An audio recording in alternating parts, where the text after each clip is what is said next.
All right, what's the median number of employees assigned per project? Look at clue 1.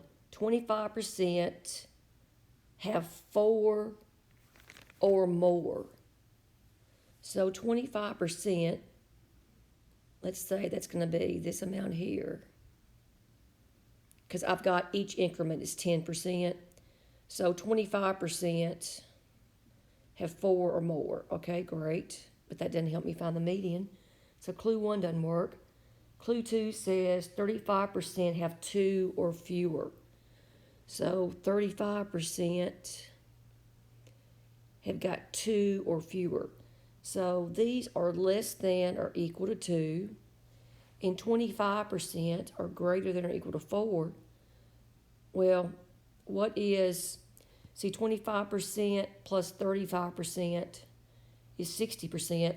That leaves 40% in the middle, right? And that's where the median's going to be. And if these are less than 2 and these are greater than 4, that means this has to be a 3.